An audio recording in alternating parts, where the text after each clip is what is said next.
Hello दोस्तों, हाल ही में 20 अप्रैल 2023 को साउथ ईस्ट एशिया और ऑस्ट्रेलिया में सोलर एक्लिप्स यानी सूर्य ग्रहण को होते हुए देखा गया था, जो करीब 1 मिनट 16 सेकंड तक चला था। लेकिन अभी तक का सबसे लंबे सोलर एक्लिप्स को 20 जून 1955 को रिकॉर्ड किया गया था, जो तकरीबन 7 मिनट और 28 सेकंड तक चला था। लेकिन साइंटिफिकली किसी भी सोलर एक्लिप्स का मैक्सिमम टाइम ड्यूरेशन 7 मिनट और 31 सेकंड का ही बताया जाता है। इससे लंबा कोई भी सूर्य ग्रहण नहीं हो सकता। दोस्तों, साल में एक बार चांद पूरी तरह से सूरज के सामने आ जाता है, जिसे सोलर एक्लिप्स बोला जाता है।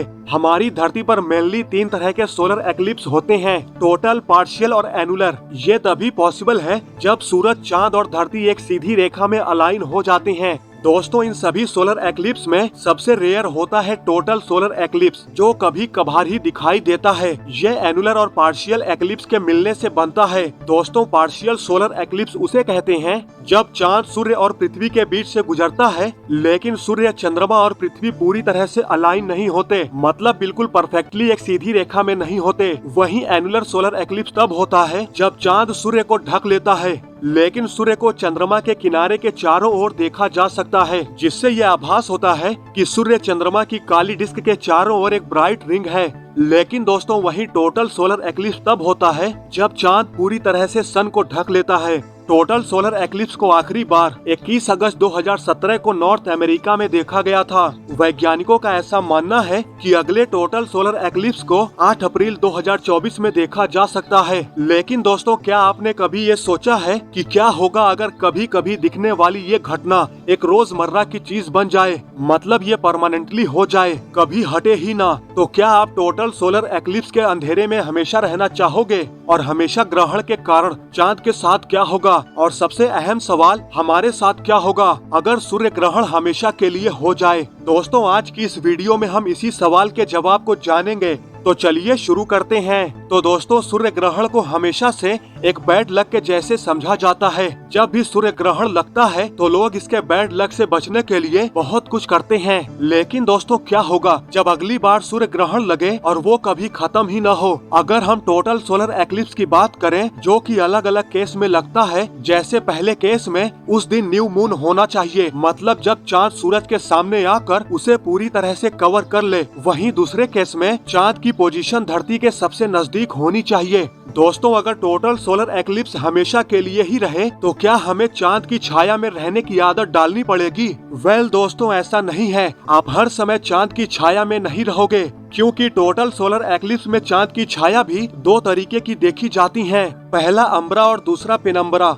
अम्ब्रा ये वो शैडो का पार्ट होता है जिसको डार्क सेंटर बोलते हैं। ये शैडो पेनम्ब्रा के मुकाबले काफी ज्यादा डार्क होता है, जो धरती के 267 किलोमीटर के डायामीटर के एरिया को घेरे हुए होता है। वहीं पेनम्ब्रा डार्क सेंटर का बाहरी किनारा होता है, जहां पृथ्वी का केवल एक हिस्सा चंद्रमा द्वारा पार्शियली ब्लॉक होता है और बाकी का हिस्सा छाया से घिरा रहता है। अब क्योंकि धरती भी लगातार रोटेट करती है, तो ये डार्क शैडो एक जगह पर नहीं रहेगा, जो सीजन्स के अकॉर्डिंग बदलती रहेगी।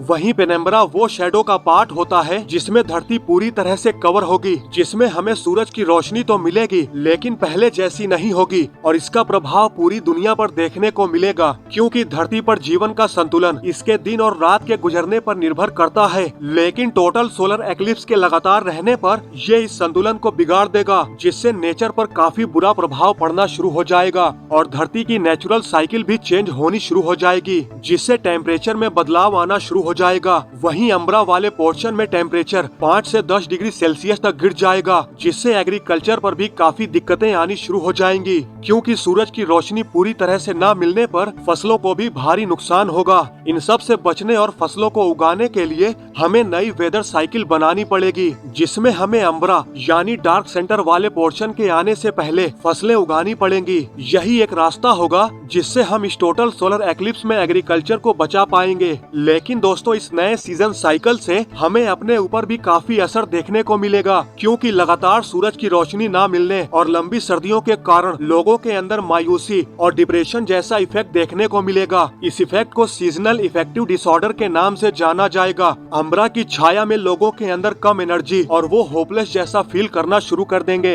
लेकिन दोस्तों अगर हम साइंटिफिकली सोचे तो टोटल सोलर एक्लिप्स हमेशा नहीं रह सकता। वो इसलिए क्योंकि अम्बरा हमेशा धरती से वेस्ट से होते हुए ईस्ट की ओर जाता हुआ दिखेगा, जो एक जगह पर मैक्सिमम सिर्फ 7.5 मिनट तक ही स्थिर रह सकता है, जिससे ये एक्लिप्स का असर न के बराबर होगा। सिर्फ एक ही कारण से टोटल सोलर एक्लिप्स हमेशा धरती पर रह सकता है, वो तभी होगा जब चांद धरती के चारों ओर चक्कर लगाना बंद कर दे। लेकिन दोस्तों अगर चांद ने घूमना बंद कर दिया तो उसकी पृथ्वी की तुलना में कमजोर ग्रेविटी की वजह से पृथ्वी के स्ट्रॉन्ग ग्रेविटेशनल पुल के कारण पृथ्वी की तरफ ही खींचा चला जाएगा और जाकर सीधा पृथ्वी से ही टकरा जाएगा। अगर ऐसा होता है तो दोस्तों वास्तव में हमेशा के लिए टोटल सोलर एक्लिप्स हमारे लिए एक महाप्रलय के जैसा होगा। हमारा नामो निशान तक मिट जाएगा। इसलिए धरती पर जीवन धरती और चांद के संतुलित रोटेशन पर निर्भर करता है। ब्रह्मांड में एक छोटा सा बदलाव भी धरती पर किसी भी तरह के जीवन को खतरे में डाल सकता है। दोस्तों अगर हम आज जिंदा हैं